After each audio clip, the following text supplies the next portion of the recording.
नमस्कार। हार्दिक स्वागत है आपका आज के एफपीओ बुलेटिन में। आशा है आप स्वस्थ और आनंद होंगे। इन दिनों पर्यावरण असंतुलन और जलवायु परिवर्तन के कारण विभिन्न प्रकार की प्राकृतिक आपदाओं जैसे बाढ़, सुखाड़, तूफान, चक्रवात, सुनामी, बिजली गिरना, अतिवृष्टि व अनावृष्टि आदि घटनाओं में अत्यंत ही तीव्र गति से इजाफा देखने को मिल रहा है। इतना ही नहीं, हाल के वर्षों में कई कारणों से आगलगी की घटनाओं में भी तेज गति से वृद्धि हुई है। ऐसी दुखद आपदाओं व दुर्घटनाओं में जान माल की असहनीय क्षति होती है। हालांकि ऐसी आपदाएं एवं दुर्घटनाएं पूरी दुनिया में घटित होती है, मगर उन्नत तकनीक व अशिक्षित संसाधनों के बदौलत विकसित देश अपनी क्षति को काफी हद तक कम कर लेते हैं। परंतु भारत जैसे विकासशील देश में इस तरह की उन्नत तकनीक और पर्याप्त बचाव संसाधनों की उपलब्धता अभी तक सर्वत्र सुनिश्चित नहीं हो पाई है। लिहाजा फिलहाल हम सब भारतीय प्राकृतिक आपदाओं व आकस्मिक दुर्घटनाओं से हुई भयावह नुकसान का दंश झेलने को अभी सख्त है।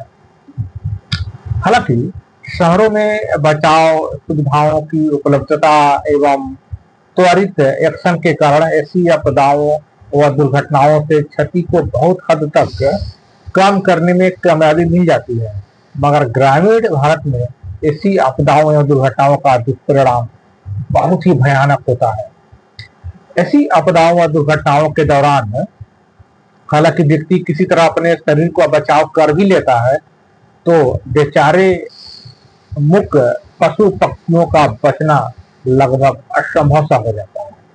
आप भी अक्सर देखते सुनते होंगे कि बिजली गिरने, बाढ़, सुखाड़, सुनामी, तूफान व अग्निकांड आदि आपदाओं में भारी संख्या में गाय, भैंस, बकरी, भेड़, बैल, मुर्गियां, ऊंट, घोड़ा, गधा व खच्चर आदि पशु पक्षी मारे जाते हैं। आगलगी की घटनाओं में तो पशु पक्षियों के पेट भी पूरी तरह जलकर खाक बन जाता है। इस तरह की भयानक प्राकृतिक आपदाएं व दुर्घटनाएं किसानों, पशुपालकों व उद्यमियों की तो समझिए की कमर ही तोड़ देती है। ऐसी आपदाओं में पशु पक्षियों की मृत्यु से पशु पक्षी पालकों व उद्यमियों के जीविकोपार्जन का साधन भी खत्म हो जाता है। ऐसी आपदाओं में विभिन्न प्रकार के पशु पक्षियों की मृत्यु की स्थिति में पीड़ित पशुपालकों व उद्यमियों आदि को राहत प्रदान करने के लिए सरकारों द्वारा अनुदान सहायता राशि प्रदान करने की योजनाएं संचालित की जा रही है। आज के एफपीओ बुलेटिन में हम आपको बताएंगे कि प्राकृतिक आपदाओं व आकस्मिक दुर्घटनाओं में किन किन पशु पक्षियों की मृत्यु पर सरकार द्वारा कितनी अनुदान सहायता राशि पशु पक्षी पालकों व उद्यमियों को प्रदान की जाती है। साथ ही इस बुलेटिन में आपको यह भी जानकारी मिलेगी कि इस अनुदान सहायता राशि को प्राप्त करने की क्या प्रक्रिया है। इसके अलावा इससे संबंधित और भी बहुत कुछ उपयोगी लाभकारी जानकारी आपको मिलने वाली है आज के इस एफपीओ बुलेटिन में। मगर आगे बढ़ने से पहले आपको याद दिला देना चाहते हैं कि यदि आप इस चैनल पर नए हैं और अभी तक आपने इस एफपीओ बुलेटिन यूट्यूब चैनल को सब्सक्राइब नहीं किया है, तो यह कार्य बिना विलंब किए अभी तुरंत कर ही लीजिए, ताकि नवीनतम लाभकारी कारोबारी जानकारी से आप हरदम अपडेट रह सकें।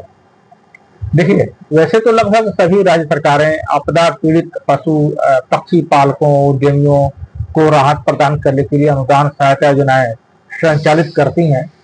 आपको इस तथ्य से भली भांति अवगत ही होंगे कि एक छोटे से वीडियो में सभी राज्यों द्वारा संचालित संबंधित आपदा अनुदान सहायता योजनाओं को से रूबरू करा पाना मुमकिन नहीं है।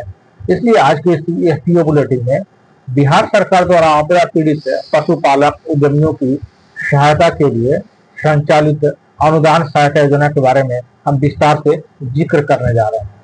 आप चाहे जिस राज्य के निवासी हो, आप अपने राज्य के संदर्भ में इसका अवलोकन कर सकते हैं, क्योंकि विभिन्न राज्यों में ऐसी अनुदान सहायता योजनाओं के स्वरूप में बहुत ज्यादा अंतर नहीं रहता है। बहरहाल, आइए सबसे पहले बिहार सरकार द्वारा आपदा पीड़ित पशु पक्षी पालकों उद्यमियों को राहत प्रदान करने हेतु संचालित अनुदान सहायता योजना के स्वरूप को समझ लेते हैं। आपको समझने में आसानी हो इसलिए पशुओं और पक्षियों की श्रेणी के अनुसार वर्गीकरण कर इस योजना के स्वरूप का अवलोकन करते हैं। तो पहला जो श्रेणी है दुधारी पशुओं की, इसमें भी देखिए दो कैटेगरी है। पहली कैटेगरी है गाय, भैंस, ऊंट या मिथुन आदि। इन्हें इनको जो अनुदान सहायता मिलती है इसमें प्रति पशु 37,500 रुपए की अनुदान सहायता मिलती है यदि इस तरह के पशुओं की मृत्यु हो जाती है आपदा में। तो ध्यान रखना कि आपदा पीड़ित प्रत्येक परिवार को प्रति पशु 3 पशु तक की यह अनुदान सहायता प्रदान की जाती है। दूसरा जो कैटेगरी है इसमें दुधारू पशुओं की श्रेणी में वो है बकरी, भेड़, सुअर आदि। इसमें जो अनुदान सहायता मिलती है प्रति पशु 4,000 रुपये मिलती है और आपदा पीड़ित प्रति परिवार 30 पशुओं तक ही यह अनुदान सहायता प्रदान करने का प्रावधान किया गया है शासन द्वारा। अब दूसरे श्रेणी के पशुओं को समझिए, वह है भारवाही पशु। भारवाही मतलब कोई ढोने वाले, जैसे इनकी दो कैटेगरी है। पहला है बैल, ऊंट, घोड़ा आदि। इसमें जो अनुदान सहायता मिलती है वो प्रति पशु 32,000 रुपये की मिलती है। यानी आपदा पीड़ित प्रति परिवार को 3 मृत पशुओं तक ही यह अनुदान सहायता प्रदान किए जाने का प्रावधान किया गया है इस योजना के अंतर्गत। इस धारावाही पशु में दूसरा जो कैटेगरी है वो है बछड़ा, खच्चर, गदहा, टट्टू आदि का। इसमें जो अनुदान सहायता मिलती है वो है 20,000 रुपये प्रति पशु। ध्यान ही रहना है, आपको रखना है कि प्रत्येक 6 मृत पशुओं पर तक ही प्रति परिवार या प्रति उद्यमी यह अनुदान सहायता प्रदान किए जाने का प्रावधान किया गया है शासन द्वारा। चलिए तीसरे श्रेणी की बात करते हैं। तीसरा जो श्रेणी है वो है पोल्ट्री की, यानी पोल्ट्री जैसे मुर्गियां, बतख, बटेर आदि। इसमें जो अनुदान सहायता मिलती है प्रति पक्षी 100 रुपए की अनुदान सहायता मिलती है पीड़ित परिवार को या पीड़ित उद्यमी को या पीड़ित पक्षी पालक को। लेकिन इसमें जो अधिकतम जो अनुदान सहायता प्रदान करने का प्रावधान है वो 5,000 रुपए तक ही निर्धारित किया गया है। क्लियर हो गया? तो अब चौथे कैटेगरी की बढ़ते हैं। चौथा जो श्रेणी है वह पशु छेद की। आप तो जानते ही कि आगलगी में तो आगलगी की जो घटना घटती है उसमें तो पशु छेद भी पूरी तरह जलकर खाक हो जाता है। तो पशु छेद की क्षति पर भी अनुदान सहायता प्रदान करने का प्रावधान किया गया है शासन द्वारा। इसमें प्रति जो पशु छेद यानी प्रत्येक पशु छेद की क्षति पर 3,000 रुपए की अनुदान सहायता प्रदान की जाती है शासन द्वारा। तो मुझे लगता है आपदा अनुदान सहायता योजना से संबंधित इन 4 तरह की जो श्रेणी है आप इसको भली भांति समझ गए होंगे। इस परिप्रेक्ष्य में आपको क्लियर कर देना चाहते हैं कि यदि आपदा से पीड़ित पशु पक्षी पालक किसी अन्य सरकारी योजना से आपदा राहत का लाभ प्राप्त कर लिए हैं तो उन्हें यह अनुदान सहायता राशि नहीं मिल पाएगी। एक बात और, एवियन इन्फ्लुएंजा या लंपी या किन्हीं अन्य बीमारियों से पीड़ित पशु पक्षियों की मृत्यु होती है तो ऐसी स्थिति में इस अनुदान सहायता का लाभ नहीं मिल पाता है। कहने का आशय यह है कि आर्थिक रूप से उत्पादक पशु पक्षियों की आपदा से मृत्यु की स्थिति में ही यह अनुदान सहायता राशि पीड़ित परिवार या उद्यमी या पशुपालक या पक्षी पालक को ही मिल सकती है। आइए अब इस आवेदन की इस योजना के अंतर्गत लाभ लेने के लिए आवेदन की प्रक्रिया को भी समझ लेते हैं। देखिए, यदि आपदाग्रस्त पशु पक्षी का शव उपलब्ध रहता है तो उसके लिए आवेदन की अलग प्रक्रिया है। उसी तरह पशु पक्षी का शव उपलब्ध नहीं रहता है तो ऐसी स्थिति में आवेदन की प्रक्रिया अलग है। अब दोनों स्थितियों को हम लोग बारी बारी से आइए समझ लेते हैं। पहला जो कैटेगरी बता रहे हैं आपको है पशु पक्षियों की शव उपलब्ध रहने की स्थिति में। देखिए, इसमें क्या है कि पीड़ित पशुपालक द्वारा अपने निकटतम पशु चिकित्सा अधिकारी को प्रपत्र क्रम में आवेदन देना है। आवेदन प्राप्ति के पश्चात पशु चिकित्सा पदाधिकारी मृत पशु का पोस्टमार्टम करेंगे और उसकी रिपोर्ट अंचलाधिकारी को देंगे। यदि किसी कारणवश पशु का जो सड़ गया है तो या पोस्टमार्टम करने के लायक नहीं है तो पशु चिकित्सा अधिकारी प्रमाण पत्र के साथ स्पष्ट प्रतिवेदन अंचलाधिकारी व जिला पशुपालन अधिकारी को दे देंगे। तदोपरांत अपेक्षित कार्रवाई सुनिश्चित की जाती है। दूसरा जो इसमें स्थिति उत्पन्न होती है वह है कि पशु का शव उपलब्ध नहीं रहने की स्थिति में क्या होगा। तो देखिए, पशुपालक द्वारा स्थानीय थाने में पशु क्षति से संबंधित सनहा या प्राथमिकी दर्ज कराना है।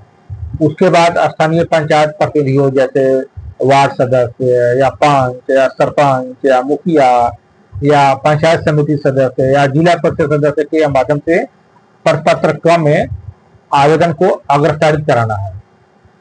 इसके बाद सनहा या प्राथमिकी की प्रति के साथ अंचलाधिकारी को उक्त आशय का आवेदन विहित प्रपत्र में देना है, यानी प्रपत्र क्रम में देना है। अब आगे की प्रक्रिया को भी समझ लीजिए। इसके बाद अंचलाधिकारी द्वारा प्रपत्र ख और प्रपत्र ग में पशु पक्षी क्षति की सूचना तत्काल जिला पदाधिकारी को उपलब्ध कराई जाती है। जिला पदाधिकारी द्वारा आवश्यक जांच के उपरांत 1 सप्ताह के भीतर अनुमान्य अनुदान सहायता राशि आपदा पीड़ितों को उपलब्ध कराना सुनिश्चित की जाती है। इस संबंध में इस तथ्य से भी आपको अवगत होना जरूरी है कि अन्य आपदाओं जैसे सुखाड़ या वज्रपात या आगलगी की घटना में पशु पक्षी की मृत्यु की स्थिति में अंत्य परीक्षण यानी पोस्टमार्टम करना आवश्यक होता है। यदि एक स्थान पर एक ही तरह की परिस्थिति में पशु पक्षियों की मृत्यु होती है तो रैंडम रूप से यथासंभव 5 से 10% मृत पशु पक्षियों का पोस्टमार्टम करके उनकी मृत्यु का कारण निर्धारित कर लिया जाता है। अब थोड़ा हम लोग ये भी जान लें कि आवेदन करते समय कौन कौन से डॉक्यूमेंट्स और विवरण की जरूरत पड़ती है। तो देखिए, आवेदन के समय आपको आवेदक का नाम, पूरा पता, मोबाइल नंबर और आधार संख्या, मृत पशु का विवरण, उनकी मृत्यु का कारण और बैंक खाता का त्रुटि रहित विवरण आदि अंकित करना है। साथ ही मृत पशु पक्षी का फोटो सहित अन्य संबंधित डॉक्यूमेंट्स आपको प्रदान करना है। यहाँ आपको यह जानकारी देना भी जरूरी है कि प्रपत्र का जिसमें आवेदन देना है वह भ्रमणशील चिकित्सा पदाधिकारी या जिला पशुपालन पदाधिकारी से प्राप्त की जा सकती है। यदि प्रपत्र मिलने में आपको असुविधा हो रही हो तो आप विभागीय वेबसाइट से भी अपलोड इसको कर सकते हैं। जैसे यदि बिहार राज्य के निवासी हैं तो विभागीय वेबसाइट है www.ahd.bih.nic.in। यहाँ से अपलोड कर लीजिए, यहाँ से भी आपको मिल जाएगा प्रपत्र का। एक बात और, इस योजना के बारे में विस्तृत जानकारी आप हम अपने राज्य के विभागीय वेबसाइट से भी प्राप्त कर सकते हैं।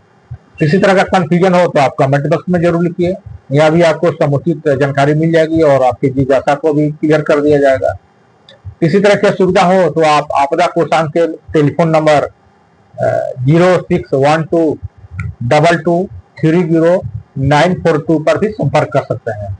इसके अलावा पशु स्वास्थ्य में उत्पादन संस्थान के टेलीफोन नंबर 0612226049 पर भी संपर्क किया जा सकता है। तो उम्मीद है यह जानकारी आपको अत्यंत ही उपयोगी लगी होगी।